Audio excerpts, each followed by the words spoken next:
எப்படி இருக்கீங்க? தொடர்ந்து நம்ம சேனலை பாருங்க, சப்ஸ்கிரைப் பண்ணுங்க, லைக் பண்ணுங்க, மறக்காம அந்த ஆளுங்கிற பட்டனை ப்ரெஸ் பண்ணிடுங்க. அப்போதான் நாங்கள் போடுற வீடியோஸ் தான் உங்களுக்கு நோட்டிஃபிகேஷனாக வரும். Hi friends, welcome back to my channel. எல்லோரும் எப்படி இருக்கீங்க ஃப்ரெண்ட்ஸ்? இப்போ இந்த விளாக் பார்த்திங்கன்னா நான் மண்டே ஆஃப்டர்நூன் தான் நான் எடுத்துகிட்ருக்கேன். இன்றைக்கி பார்த்திங்கன்னா காலையில் பாப்பா அவங்களுக்கு நான் கர்ட் ரைஸ் மட்டும்தான் கொடுத்து விட்டேன். அவங்க அது போதுன்ட்டாங்க. அதனால் நான் காலையில் குழம்போ எதுவுமே பண்ணல. இப்போ பாருங்கள், ஒயிட் ரைஸ் காலையில் வச்சது இருக்குது. அது கூட நம்ம புடலங்காய் பொரியல் செய்யலான் இருக்கேன். புடலங்காய் பொரியலும் ரசமும் வைக்க போகிறேன், அவ்வளோதான். தயிர் இருக்குது, இதோட நான் இன்றைக்கி ஃபினிஷ் பண்ணிக்க போகிறேன். ஏன்னா நேற்று நான்வெஜ் எல்லாம் எடுத்தனால கொஞ்சம் ஹெவியாக இருந்துச்சு. அதனால் இன்றைக்கி லைட்டாக இருந்தால் போதுன்ட்டு இப்போ புடலங்காய் கட் பண்ணி வச்சுருந்தேன். அதுக்கு பார்த்திங்கன்னா நான் பூண்டு, வெங்காயம், மிளகு இதெல்லாம் போட்டு தட்டி வச்சுருக்கேன். இது மட்டும்தான் நான் ஃப்ரை பண்ணுறதுக்கு போடுவேன். இதுக்கப்புறம் நான் வெங்காயம்லாம் எதுவும் போட மாட்டேன். மிளகாத்தூள் மட்டும் இது கூட நான் சேர்த்திக்குவேன், அவ்வளோதான். நல்லா டேஸ்ட்டாக இருக்கும் இந்த மாதிரி செய்யும்போது புடலங்காய், எப்பவும் ஒரே மாதிரி பண்ணுறதுக்கு. இப்போ பார்த்திங்கன்னா ரசத்துக்கு நான் புளி, தக்காளி எல்லாம் போட்டு கரைச்சி வச்சுருக்கேன். இப்போ காயெல்லாம் வறுத்து விட்டுட்டு நம்ம கடைசியாக ரசத்தை தாளித்து விட்றலாம். நேற்று நான்வெஜ்ஜெல்லாம் நிறையா சாப்பிடவும் இன்றைக்கி ரசம் வச்சு சாப்பிட்டா தான் கொஞ்சம் நல்லாயிருக்கும். ஸோ வாங்க நம்ம புடலங்காய் பொரியல் செய்ய ஸ்டார்ட் பண்ணலாம். நான் கொஞ்சமாக ஒரே ஒரு ஸ்பூன் தாங்க எண்ணெய் விட்டுருக்கேன், நிறையா விடலை. நிறையா விட்டோம்னா ஒரு மாதிரி சொதன்னு ஆயிடும். நான் நிறையா விடலை, நான் ஒரு ஸ்பூன் அளவுக்கு தான் நான் எண்ணெய் விட்டுருக்கேன்.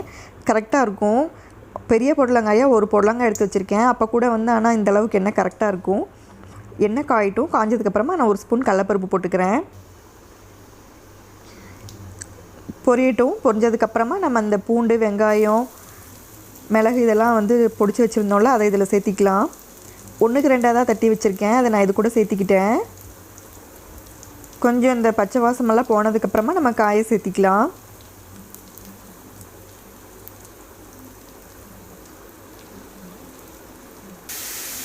இப்போ பாருங்கள், நான் இதில் காய் போட்டு கொஞ்சமாக மஞ்சத்தூள் போட்டுக்கிட்டேன், ஒரு ஸ்பூன் அளவுக்கு போட்டுட்டு நான் ஒரு வதக்கி விட்டுட்டேன், அவ்வளோதான்.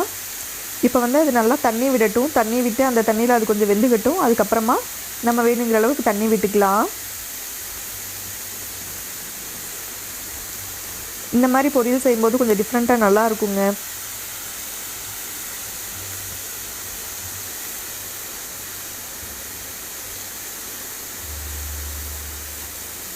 இப்போ கொஞ்சம் கொஞ்சமாக தண்ணி விட ஆரம்பிக்குது. இப்போ பாருங்கள், அதில் நல்லா ட்ரை ஆயிடுச்சு. அதனால் நான் ஒரு டம்ளர் அளவுக்கு நான் தண்ணி சேர்த்திக்கிட்டேன். இந்த அளவு தண்ணி சேர்த்திக்கிட்டால் அது வேகிறதுக்கு நல்லா கரெக்டாக இருக்கும். நல்லா குழன்னு நல்லா வெந்து வந்துடும். இந்த அளவுக்கு தண்ணி ஊற்றினாலே போதும். தண்ணி ஃபுல்லாக நல்லா ட்ரை ஆகட்டும். ஒரு 5 நிமிஷத்தில் நல்லா ட்ரை ஆயிரும். ட்ரை ஆனதுக்கப்புறமா நம்ம கொஞ்சம் மிளகாத்தூள் சேர்த்திக்கலாம். அதுக்குள்ளே பாருங்கள், அது வேகட்டும். நம்ம போய் கொஞ்சம் அதுக்குள்ளே பாத்திரத்தையும் சைட் பை சைடாக கழுவிக்கலாம். இங்கே பாருங்கள், பாத்திரம் காலையிலேருந்து கழுவலை. அதனால் பாத்திரம் கொஞ்சம் நிறையா தான் இருக்குது.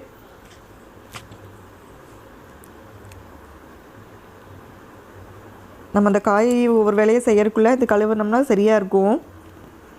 ஒரு 10 நிமிஷத்தில் எல்லாத்தையும் கழுவி எடுத்து வச்சிடலாம். குக்கர் இதெல்லாம் இருக்கிறதுனால தான் நிறையா இருக்க மாதிரி இருக்குது. டக்குன்னு கழுவிடலாம். இப்போ நம்ம அதையை கழுவிட்டோம்னா நம்ம வேலை முடிஞ்சதுக்குள்ளே நம்ம அடுப்பெல்லாம் க்ளீன் பண்ணி எடுத்துக்கலாம், தெரியாது. டீ பாத்திரமே பார்த்திங்கன்னா காலையிலேருந்து எனக்கு ஒரு 3 பாத்திரம் விழுந்துருங்க. அதுவே ஒரு சிங்க்கு நிறைஞ்சு போயிடுது. இப்போ வாங்க காய் என்னாச்சுன்னு பார்ப்போம். இப்போ பாருங்கள், நான் இதில் மிளகாத்தூள் போட்டுவிட்டேன், ஒரே ஒரு ஸ்பூன் அளவுக்கு. ஏன்னா நம்ம மிளகாத்தூள் வேறு போட்டிருக்கோம்ல, பெப்பர் பொடி பண்ணி போட்டிருக்கோம். அதனால் காரம் அளவாக போட்டுக்கிட்டால் போதும். நிறையா போட்டோம்னா ரொம்ப அதிகமாக இருக்கும், ஒரு மாதிரி நல்லா இருக்காது. மிளகோட ஃப்ளேவர் தான் கொஞ்சம் அதிகமாக இருந்தால் தான் நல்லாயிருக்கும். இப்போ இது நல்லா ஒரு கிளறி விட்டாச்சு. தண்ணி இருக்குது பாருங்கள், இந்த தண்ணி ஃபுல்லாக ட்ரை ஆகட்டும்.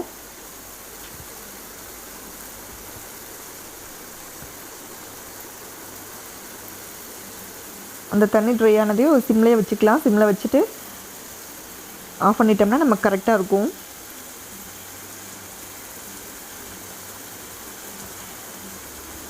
சாப்பாட்டு கூட இதை போட்டு பிணைஞ்சி சாப்பிட்டாலே போதுங்க. குழம்புலாம் வேணும்னு இல்லை, செம்ம டேஸ்ட்டாக இருக்கும். தயிர் சாப்பாட்டுக்குமே இது நல்லாயிருக்கும், இந்த பொரியல் காம்பினேஷன். இப்போ பாருங்கள், எனக்கு தண்ணி ஃபுல்லாக நல்லா ட்ரை ஆயிடுச்சு. நான் ஒரு 2 நிமிஷம் அப்படியே சிம்மில் வச்சுட்டு ஆஃப் பண்ணிடுவேன், அவ்வளோதான்.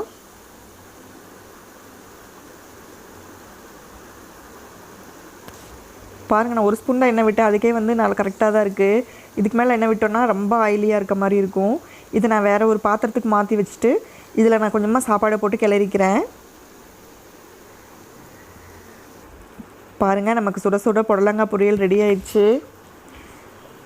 இப்போ அந்த பாத்திரத்தில் செஞ்ச பாத்திரத்தில் கொஞ்சமாக சாப்பாடை போட்டு நல்லா சூடு பண்ணி எடுத்துக்கலாம். நல்லா டேஸ்ட்டாக இருக்கும். அந்த மசாலா ஒட்டிகிட்டு இருக்கிறதுலாம் நமக்கு சாப்பாட்டில் வரும்போது சூப்பராக இருக்கும். இந்த சாப்பாடு அடி சாப்பாடு.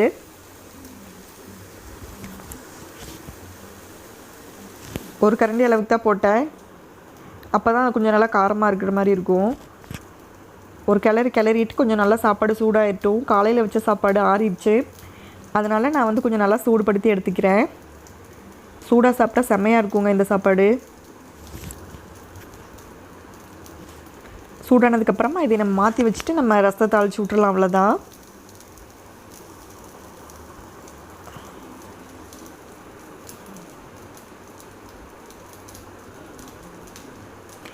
இப்போ எனக்கு போதுங்க, சூடாயிடுச்சு. நான் இதை ஒரு வேறு பாத்திரத்தில் மாற்றிட்டு நான் ரசத்தை தாளித்து விட்றேன்.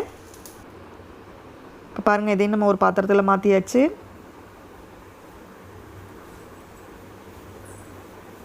இப்போ அதே பாத்திரத்தை கழுவிட்டு நம்ம அதிலேயே ரசத்தை தளிச்சு விட்டுறலாம். இப்போ நான் வந்து ஒரு ஸ்பூன் அளவுக்கு எண்ணெய் ஊற்றிட்டேன். அதில் கடுகு போட்டிருக்கேன். கடுகு பொரிஞ்சதையும் நம்ம வந்து அந்த புளி தண்ணியை எடுத்து ஊற்றிடலாம். நான் பச்சை மிளகா போட்டு நல்லா பிசைஞ்சிட்டேன், அதனால் வந்து நான் வரமிளகா தாளிக்கிறதுக்கு போடல. கொஞ்சமாக நான் மஞ்சத்தூள் மட்டும் அது மேலே போட்டுட்டேன். முட்டை கட்டி வரும்போது நம்ம ரசப்பொடியும் பெருங்காயத்தூள் உப்பு இதெல்லாம் சேர்த்திக்கலாம். நல்லா சுருக்குன்னு நல்லாயிருக்கும் இந்த பச்சை மிளகா போட்ட ரசமும்.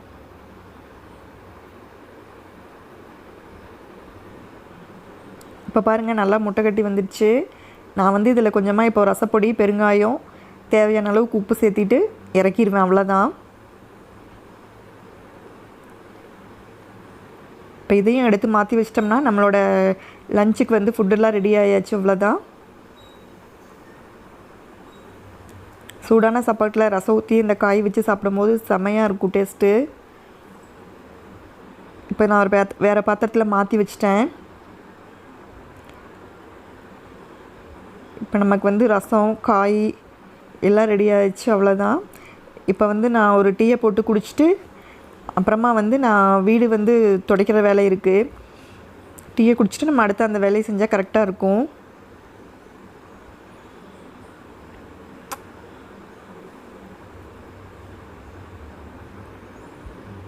ஸோ அவ்வளோதான், நம்ம குடிச்சிட்டு நம்ம வீடு கூட்டி துடைச்சி விட்டுடலாம்.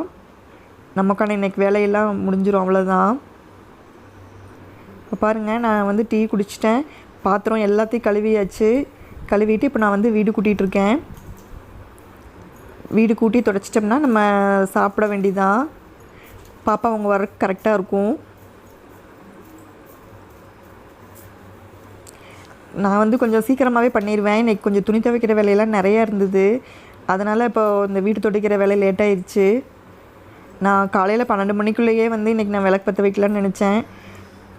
கிளைமேட்டும் ஒரு மாதிரி இருந்தது, அதனால் துணியெல்லாம் துவைச்சி அதை எடுக்கவே வந்து டைம் ஆயிடுச்சு.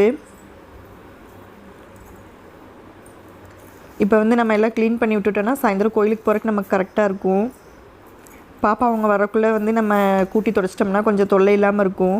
இல்லாட்டி அவங்க அங்கிட்டும் இங்கிட்டும் நடந்துக்கிட்டே இருப்பாங்க, நமக்கு துடைச்ச ஃபீலே இருக்காது. டைல்ஸில் வந்து அப்புறமா தண்ணி எங்கே இருந்தாலும் தெரியாது, கீழே வந்து விழுந்துக்கிட்டே இருப்பாங்க. அதனால் மேக்ஸிமம் நான் அவங்க வரக்குள்ளே நான் துடைச்சி முடிச்சிடுவேன். வீட்டை க்ளீனாக கூட்டி விட்டாலே வந்து முக்கால்வாசி வீடு வந்து பளிச்சுன்னு ஆயிருங்க.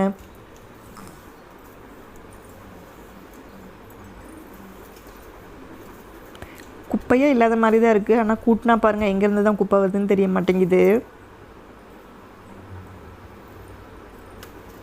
இப்போ நான் பெட்ரூம் கூட்டி முடிச்சிட்டேன். நீ அடுத்து வந்து ஹாலை கூட்டிகிட்டு அப்படியே இன்னும் 2 ரூமை கூட்டி விட்டு அவ்வளோதான்.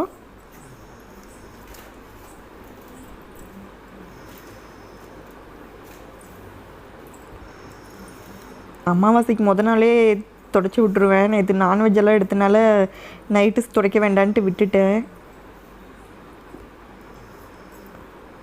இல்லாட்டி காலையில் நேரமே எந்திரிச்சதே ஃபஸ்ட்டு விளக்கு பற்ற வச்சுட்டு அதுக்கப்புறமா தான் நான் சமையல் வேலையை ஸ்டார்ட் பண்ணியிருப்பேன்.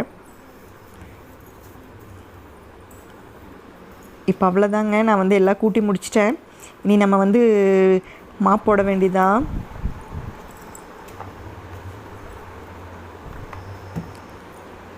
நான் துடைக்கும் போதே ஃபேனையும் போட்டு விட்ருவேன். நம்ம ஒரு ரூம் துடைச்சி முடிக்கிறதுக்குள்ளே அடுத்த ரூம் வந்து காஞ்சிரும். எல்லாத்தையும் நகர்த்தி வச்சு துடைச்சிட்டோம்னா நமக்கு நீட்டாக இருக்கும். நான் எப்போவுமே அதே மாதிரி ஒரு நாள் விட்டு ஒரு நாள் வந்து நான் வீட்டை துடைச்சி விட்ருவேன். அப்போ தான் கொஞ்சம் எப்போவுமே பளிச்சுன்னு இருக்க மாதிரி இருக்கும் வீடு. ஏன்னா குழந்தைங்க வந்து சாப்பிட்டுட்டு அதையும் இதையும் சிந்துவாங்க, கீழேருந்து எடுத்து வாயில் போட்டுருவாங்க. அதனால் குழந்தைங்க இருக்க வீட்டில் டெய்லியும் வந்து நம்ம கொஞ்சம் க்ளீனாக வச்சுக்கிட்டா நல்ல விஷயந்தான் அது.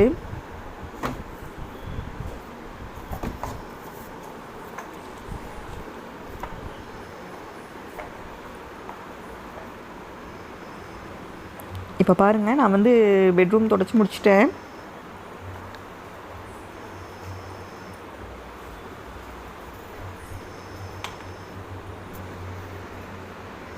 இப்போ பாருங்கள், ரூம் வந்து நல்லா பளிச்சுன்னு ஆயிடுச்சு க்ளீனாக. அது ஒயிட் டைல்ஸுங்க தாட்டி வந்து நம்ம கொஞ்சம் கரையானாலும் அசிங்கமாக தெரியும்.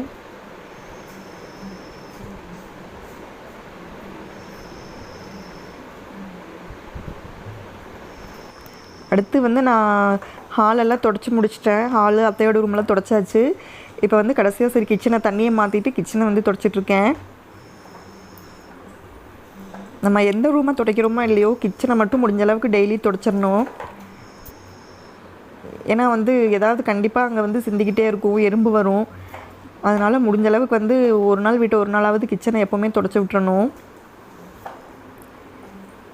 அப்போ தான் கொஞ்சம் பளிச்சுன்னு இருக்க மாதிரி இருக்கும். இப்போ பாருங்கள், நான் வந்து கிச்சனையும் துடைச்சி முடித்தாச்சு. நான் வந்து மத்தியானம் போட்டிருந்த பாத்திரம் எல்லாம் கழுவி கிச்சன் எல்லாமே க்ளீன் பண்ணியாச்சு.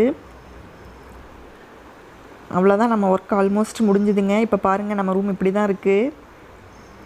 அவ்வளோதான், நான் கொஞ்சம் நேரம் உட்காந்துருந்துட்டு பாப்பா அவங்களுக்கு வந்து ஈவினிங்க்கு எதாவது செஞ்சு கொடுத்துட்டு விளக்கு பற்ற வச்சேன்னா கரெக்டாக இருக்கும். தேங்க்யூ ஃப்ரெண்ட்ஸ், இந்த vlog இதோட முடியுது. Thank you, keep on support.